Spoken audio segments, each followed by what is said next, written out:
Hi guys, hope everybody's had a fantastic Merry Christmas and a Happy New Year. Beginning off this new year, I thought I'd get myself a video update on a little project that I've been working on, trying out green stuff more extensively for the first time.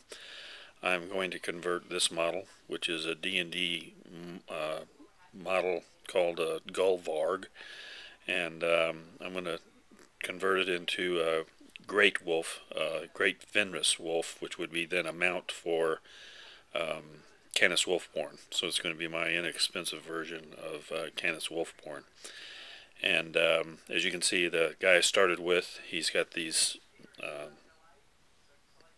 spines across his armor, which I think is pretty cool and deadly looking. And I needed a place for a saddle, so I'm going to be removing some of those.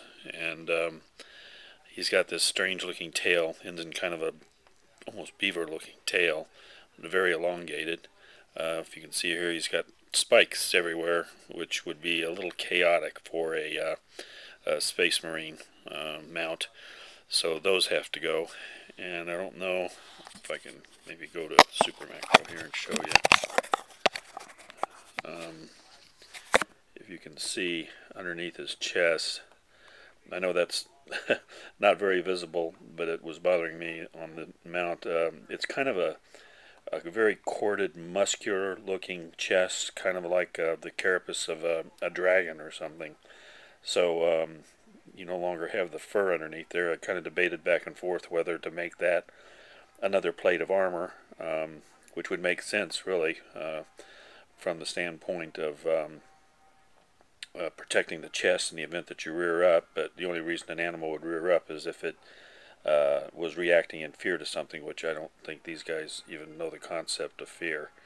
As you can see, he's got like an extra set of horn-like things on his head, as well as some extra spikes in his head. Again, all very chaotic looking stuff that would never be on a mount or a wolf from Fenris. So those are the type of things that I needed to take off and modify in order for this to work as a regular wolf. But other than that, I like his battle armor. It's pretty scarred, and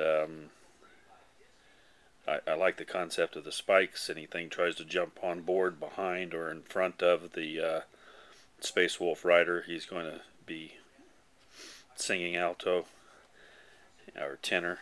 And so that's what I started with.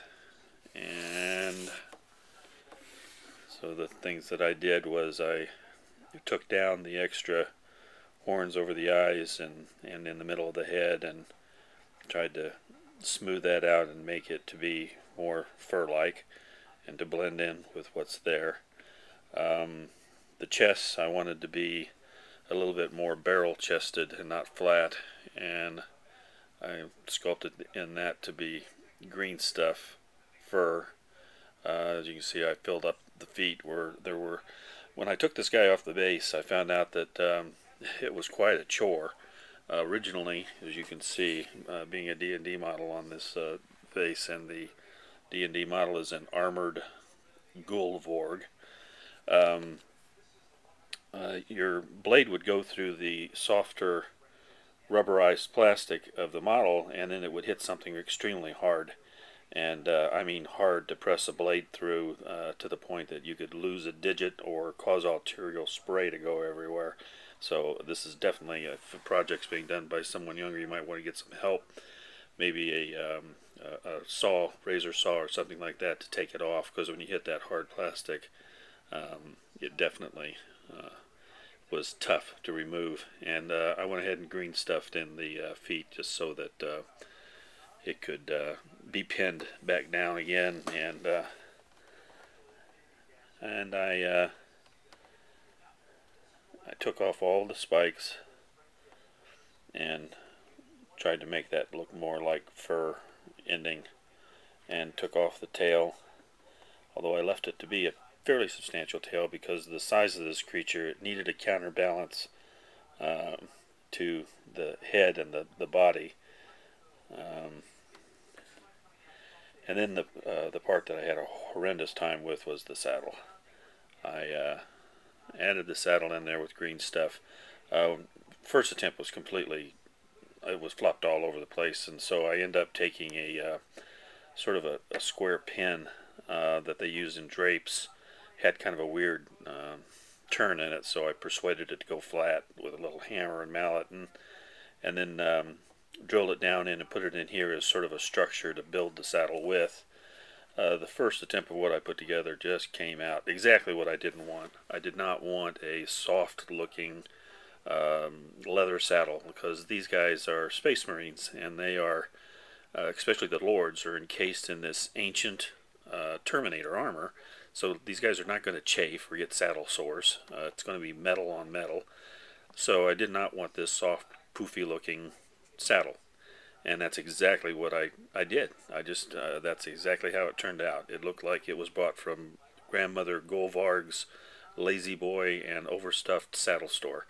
A 2-year-old with left alone with Play-Doh for 2 minutes could have really done a better job. So I was really not happy with that at all. And so I've been carving on it, taking it down, making it more squarish, trying to smooth it off, and it's coming around. I've got some gaps now and things that I need to smooth out, but basically I'm just looking for a plate back to keep a guy from sliding backwards into those spines or sliding forward on a complete stop. So just a saddle horn. So it's coming along. I'm about done. I'm debating now, like I said, about whether to tape off all of this armor and just go ahead and prime the blue parts, and I'm hoping that most of the screen stuff will disappear and look like it's pretty seamless. But yeah, it takes time and practice to make things turn out, but it's coming along. So anyway, I just wanted to post this little update, and also to wish you guys a very happy new year, and to pray that all of you are blessed with good health and prosperity, and all good things in this new year coming up. Looking forward to spending that year seeing what all you guys have to offer to the gaming community on YouTube. God bless you all, and I will be talking to you again later. Bye.